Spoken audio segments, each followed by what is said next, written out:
بسم اللہ الرحمن الرحیم۔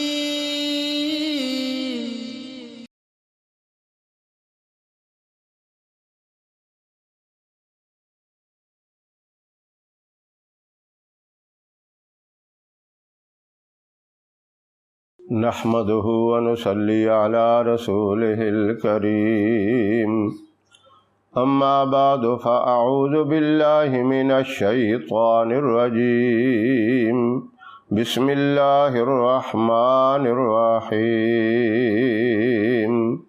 سيهزم الجمع ويولون الدبر، صدق الله العظيم۔ محترم سامعین، السلام علیکم ورحمۃ اللہ وبرکاتہ۔ میں آپ کی خدمت میں ایک بہت ہی اہم، بہت مجرب، بہت کامیاب اور لاجواب وظیفہ لے کر حاضر ہوا ہوں، جس کا تعلق 17 رمضان کی شب اور 17 رمضان کے دن کے ساتھ ہے۔ یہ وظیفہ آپ نے 17 رمضان کی رات کو بھی پڑھنا ہے اور 17 رمضان کے دن کو بھی پڑھنا ہے۔ یہ وظیفہ غزوہ بدر کے ساتھ تعلق رکھتا ہے۔ 17 رمضان المبارک آپ جانتے ہیں کہ غزوہ بدر کا دن تھا۔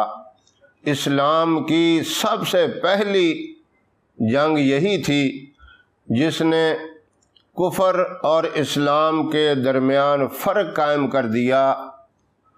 ایسی کامیابی اور اتنی بڑی فتح نصیب ہوئی کہ آپ صلی اللہ علیہ وسلم نے بیت اللہ پہ جا کے اسلام کا جھنڈا لہرایا، اور وہ جھنڈا ایسا لہرایا کہ آج تک قائم اور دائم ہے۔ مسلمانوں کے حوصلے بلند ہو گئے، جبکہ حالت یہ تھی 1 سال ہجرت کا ہوا تھا، دشمنوں نے حملہ کیا، مسلمان خالی ہاتھ تھے، تعداد میں بھی بہت کم، اسلحہ میں بھی بہت کم، 313 کی تعداد، 2 گھوڑے، 6 زرہیں، 70 اونٹ، یہ کتنی مختصر تعداد۔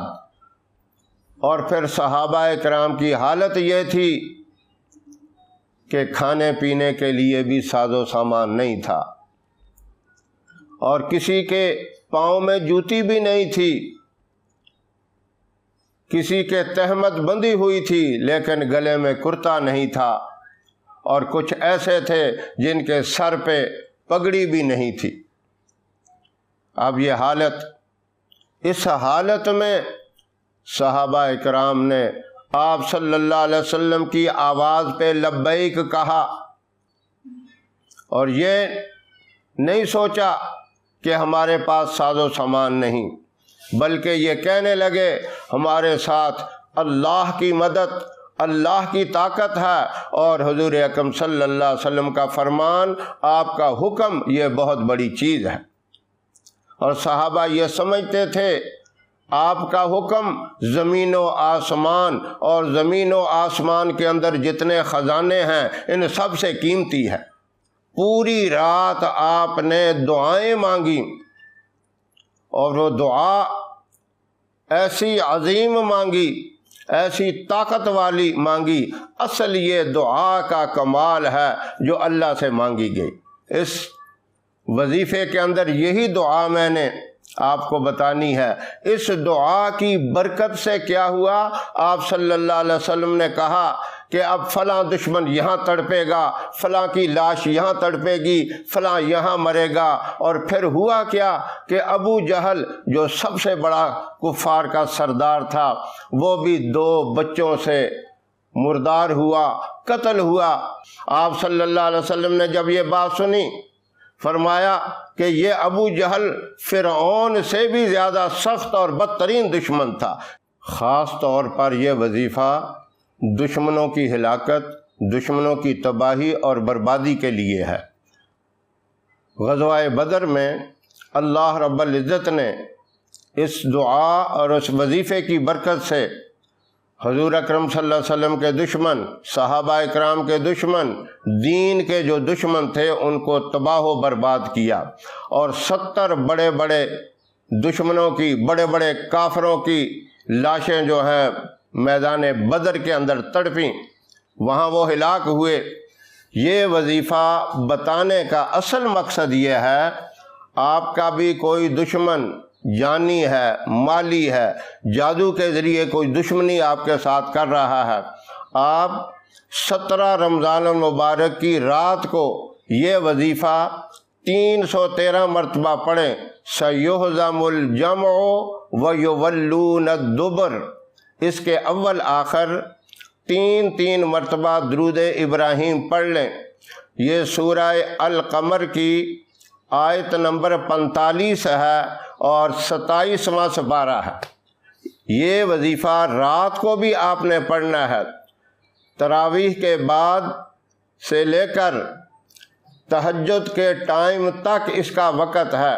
سحری سے پہلے یہ پوری رات میں آپ جب مرضی پڑھ لیں، آخری رات میں پڑھیں، شروع کی رات میں پڑھیں، درمیانی رات میں پڑھیں، پوری رات میں جب مرضی پڑھیں۔ 313 مرتبہ اس آیت مبارکہ کو پڑھنا ہے۔ سَيُهْزَمُ الْجَمْعُ وَيُوَلُّونَ الدُّبُرَ، اول آخر 3 مرتبہ درود ابراہیم پڑھنا ہے، اور پھر اسی طرح 313 مرتبہ دن میں بھی پڑھنا ہے، اول آخر اسی طرح 3 مرتبہ درود ابراہیم پڑھ کر درمیان میں پڑھیں سَيُهْزَمُ الْجَمْعُ وَيُوَلُّونَ الدُّبُرَ۔ قرآن پاک میں آپ آسانی سے دیکھ سکتے ہیں، سورہ القمر کی آیت نمبر 45 ہے، 27ویں سپارے کے اندر یہ آیت موجود ہے۔ یہ رات کو بھی آپ وظیفہ کریں گے اور دن کو بھی کریں گے، انشاءاللہ آپ کے جتنے بھی دشمن ہیں ان کا تصور رکھ کے یہ وظیفہ کرنا ہے، اللہ رب العزت ان دشمنوں سے آپ کو نجات دیں گے۔ ان کے ذہنوں سے یا تو یہ بات ہی نکال دیں گے آپ کے ساتھ دشمنی والی، اور یا اللہ ان کو ختم کر دیں گے، ہلاک کر دیں گے، یا اللہ ان کو ہدایت دے دیں گے۔ وہ اللہ کی مرضی ہے، جیسا کریں، لیکن آپ کی جان چھوٹ جائے گی۔ بہت طاقتور، بہت مجرب اور بہت ہی کامیاب وظیفہ ہے۔ اللہ رب العزت تمام سامعین جو اس پریشانی، اس تکلیف میں مبتلا ہیں، اس وظیفے کو کرنے کی اللہ انہیں توفیق عطا فرمائے۔ ہماری ویڈیو آپ کو پسند آئے اسے لائک کریں، شیئر کریں، اور ہمارے چینل کو سبسکرائب ضرور کریں، اور ساتھ والے بیل آئیکن بٹن کو دبائیں تاکہ ہماری آنے والی ویڈیوز کی اپڈیٹ آپ تک آسانی سے پہنچ سکیں۔ اللہ آپ کا حامی و ناصر رہے۔ انشاءاللہ پھر کسی نئے وظیفے کے ساتھ آپ کی خدمت میں حاضر ہوں گے، تب تک کے لیے اجازت دیں۔ السلام علیکم ورحمۃ اللہ وبرکاتہ۔